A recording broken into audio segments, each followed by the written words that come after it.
everyone, this is doctor Neelam Avtar Singh, homeopathy consultant. Tutorials के तहत पिछली 5 वीडियोस में हमने बात की केस टेकिंग की कि किस तरह से हमने केस टेकिंग करनी है, किस तरह से किस तरह के क्वेश्चंस पूछने हैं पेशेंट से और उनको नोट डाउन करना है। उसके बाद हमने मेडिसिन की सिलेक्शन करनी है।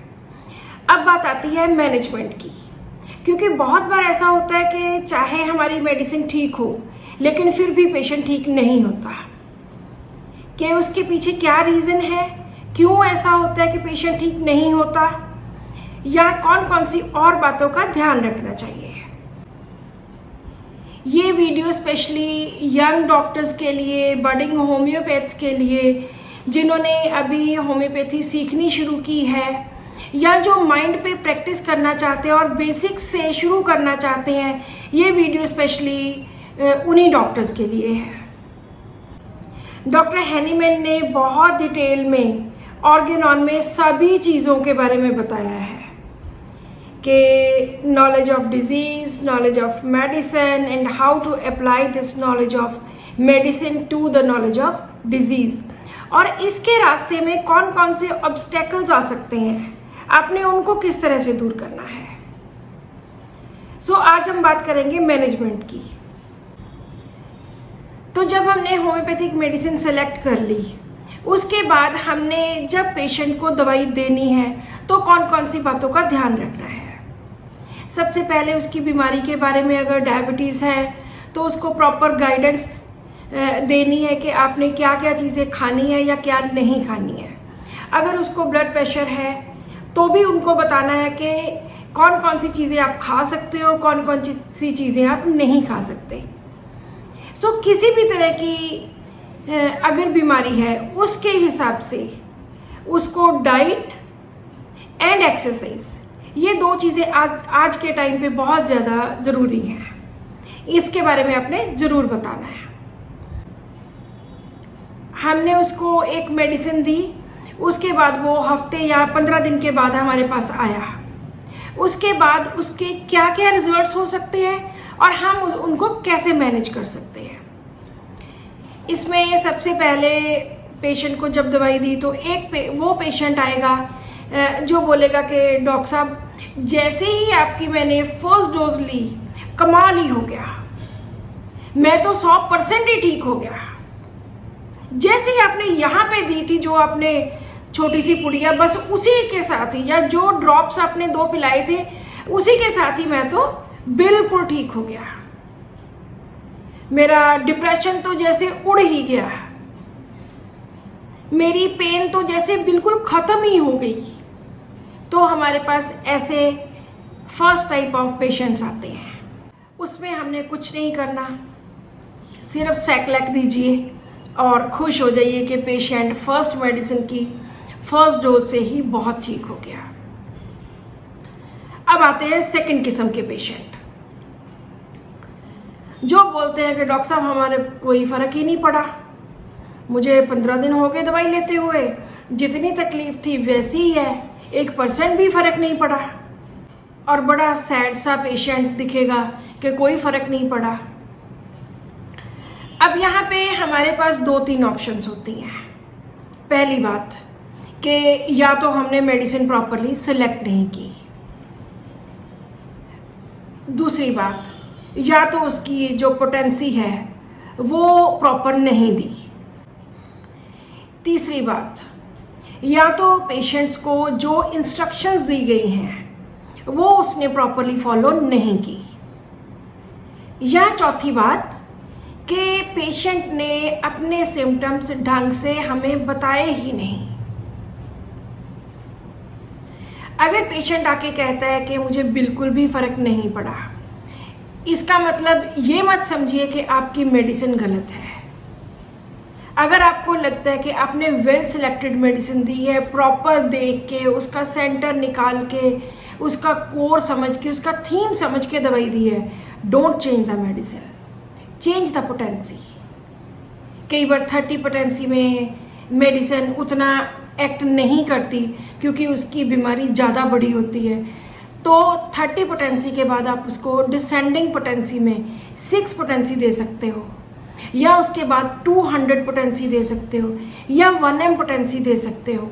सो कभी भी फर्स्ट टाइम में अगर पेशेंट आके कहता है कि मैं बिल्कुल भी ठीक नहीं हुआ, don't think your medicine is wrong.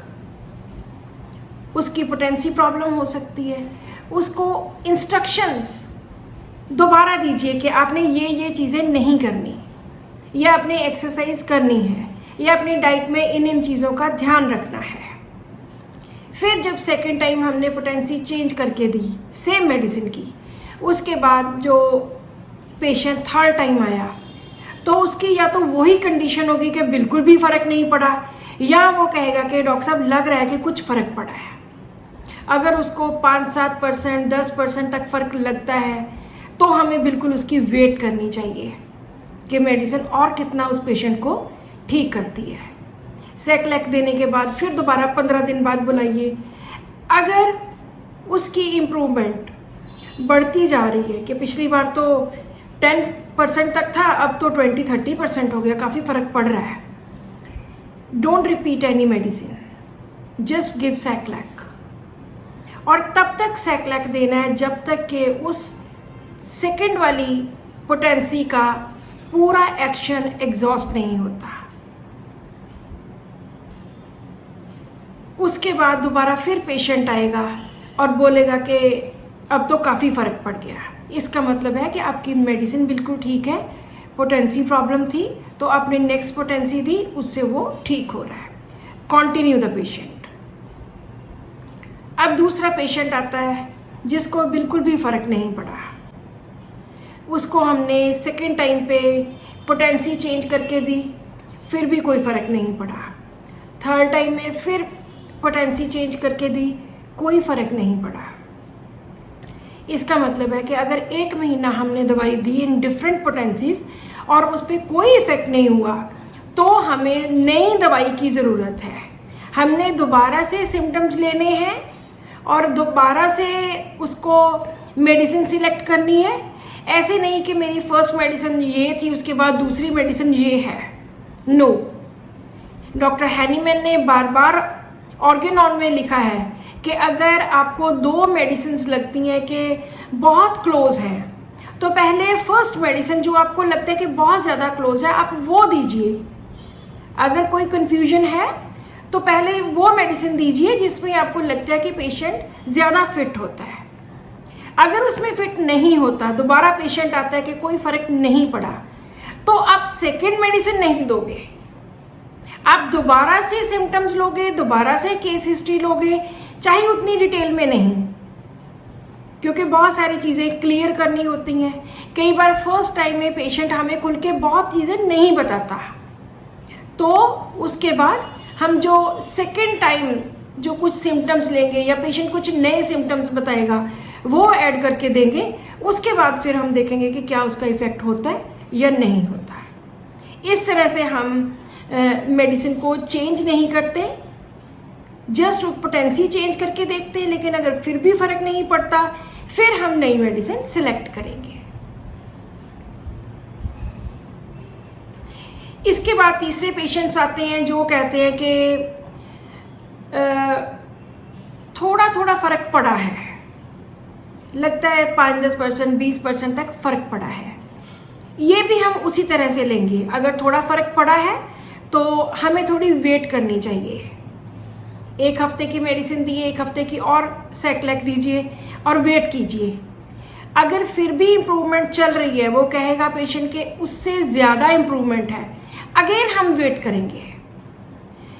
मुझे आज भी याद है कि जब हम शुरू में इस मेथड पे प्रैक्टिस किया करते थे तो डॉक्टर एस मान की एक डिस्पेंसरी हुआ करती थी भवानीगढ़ में। वहाँ पे हम 5-6 डॉक्टर्स हुआ करते थे। तो जब भी पेशेंट आके मुझे बोलता था कि फ़र्क पड़ गया, लेकिन मैं फिर भी अगली पोटेंसी दे देती थी, तो डॉक्टर मान हमेशा उस पर कांटा मार देते थे कि नो, अगर पेशेंट को बेटर फील हो रहा है तो हम रिपीट नहीं करेंगे। और ये मैंने तभी से पकड़ा हुआ है कि अगर पेशेंट बेटर फील कर रहा है तो हम कोई भी उसकी पोटेंसी नहीं चेंज करेंगे, कोई मेडिसिन नहीं चेंज करेंगे। और जब पेशेंट बोलने लग जाए कि डॉक्टर साहब 2 महीने हो गए खाते हुए, बस वही 15-20% पे रुका हुआ है, इसका मतलब है कि उसे नेक्स्ट पोटेंसी की ज़रूरत है।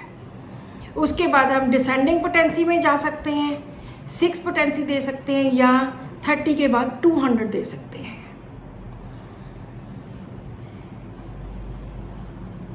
इसके बाद एक और 4th टाइप ऑफ पेशेंट होते हैं जो कहते हैं जी डॉक्टर साहब जिस दिन से दवाई खाई है तो बहुत ही प्रॉब्लम बढ़ गई, पहले तो इतनी तकलीफ भी नहीं थी, अब तो बहुत ज़्यादा हो गया।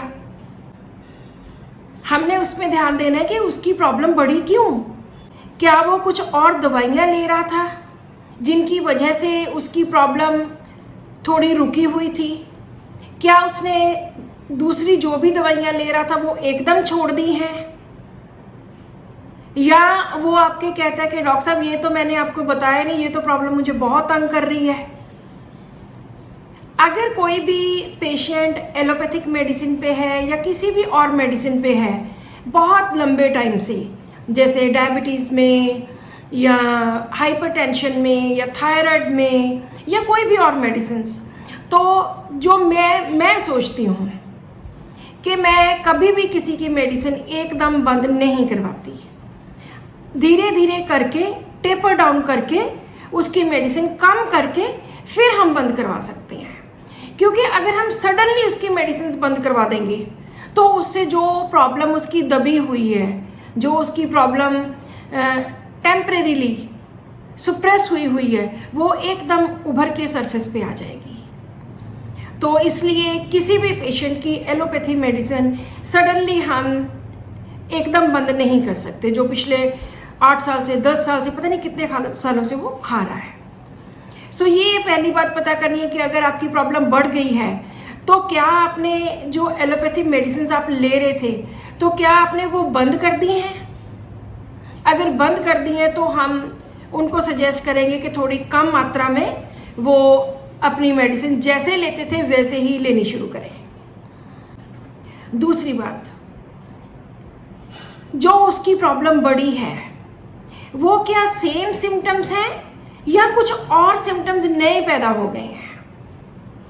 अगर हमारी मेडिसिन वेल सिलेक्टेड नहीं है, अगर हमारी मेडिसिन उसके थीम को या कोर को टच नहीं करती, तो उससे भी उनकी प्रॉब्लम बढ़ सकती है। या अगर बेस्ट सिलेक्टेड मेडिसिन है भी तो उसकी पोटेंसी ज़्यादा है, उसकी मात्रा ज़्यादा है, तो भी एग्रेवेशन हो सकती है। लेकिन मैंने बहुत सारे केसेस में देखा है कि जो एग्रेवेशन होती है, अगर हम लो पोटेंसी देते हैं तो उसमें एग्रेवेशन नहीं होती। अगर हम सीधे 1M 10M तक देते हैं तो उनमें एग्रेवेशन होने के चांसेस होते हैं। दूसरी बात, अगर पेशेंट को थोड़ा बहुत बेटर फील कर रहा है लेकिन उसको कोई बीच में दवाई लेने के 3 दिन बाद, 4-5 दिन के बाद कोई फीवर हो जाता है या कोई लूज मोशंस या वॉमिटिंग्स या जुकाम या यहाँ तक कि गुस्सा बढ़ता है या स्किन प्रॉब्लम होती है कुछ दिन दवाई लेने के बाद, तो हम मानते हैं कि वो एक्सपल्शंस भी हो सकती हैं। एक्सपल्शंस होती हैं कि हमारे बॉडी के अंदर टॉक्सिन्स जमा हो के हमें कोई ना कोई प्रॉब्लम होती है। लेकिन अगर हमें बेस्ट सेलेक्टेड मेडिसिन मिलती है तो वो टॉक्सिन्स उस मेडिसिन से रिलीज हो जाते हैं, वो बाहर निकलते हैं, वो किसी भी रूप में बाहर निकल सकते हैं। ये एक्सपल्शंस होती हैं, ये क्योर का एक साइन है। इसमें पेशेंट कभी भी एग्रेवेटेड फील नहीं करेगा, उसको लगेगा कि मेरी प्रॉब्लम तो वैसे है लेकिन मैं अंदर से अच्छा महसूस कर रहा हूँ। पहले जैसे स्लोनेस आ गई थी, मेरी एक्टिविटी ज़्यादा नहीं थी, तो अब मुझे लगता है कि मेरी एक्टिविटी थोड़ी अच्छी हो गई है। जैसे मुझे ठीक ढंग से भूख नहीं लगती थी, नींद नहीं आती थी, तो अब मुझे लग रहा है कि वैसे मेरी पेन तो वैसे ही है लेकिन मुझे नींद थोड़ी ठीक ढंग से आने लग पड़ी है या मुझे भूख ठीक ढंग से लगने लग पड़ी है। मतलब उसका बेटरमेंट के साइंस आएंगे, चाहे उसको लूज मोशंस लग जाएं, चाहे उसको एक्सपल्शंस किसी भी तरीके से उसकी बाहर निकले। हमने अपने हर यूनिट पे ये लिख के लगाया हुआ है कि अगर आपको हमारी दवाई लेने के बाद कोई लूज मोशन लगते हैं, बुखार हो जाता है, वॉमिटिंग्स लग जाती हैं या आपको स्किन प्रॉब्लम हो जाती है तो घबराइए मत। ये चीज़ें अपने आप 3 दिन में, 5 दिन में, ऑड डेज में, 7, 9 या कुछ दिनों में अपने आप ये प्रॉब्लम्स ठीक हो जाएंगी। इनके लिए कोई भी एलोपैथिक मेडिसिन लेके या कोई भी और मेडिसिन लेके इनको दबाना नहीं है। अगर एक्सपल्शंस हैं तो उनको होने दीजिए, निकल जाने दीजिए आपके बॉडी का जो टॉक्सिन है। तो इस तरह से भी पेशेंट को लगता है कि मेरी प्रॉब्लम बढ़ गई है, लेकिन असल में उसको रिलीफ महसूस होता है। सो अगर किसी को बेस्ट सेलेक्टेड मेडिसिन लेने के बाद इन चारों ऑप्शंस में से कोई भी ऑप्शन होती है तो आप उस हिसाब से मेडिसिन दे सकते हैं। पहली, अगर मेडिसिन अच्छे ढंग से सेलेक्ट की है तो जल्दी से चेंज नहीं करनी, पोटेंसी चेंज करके देखनी है।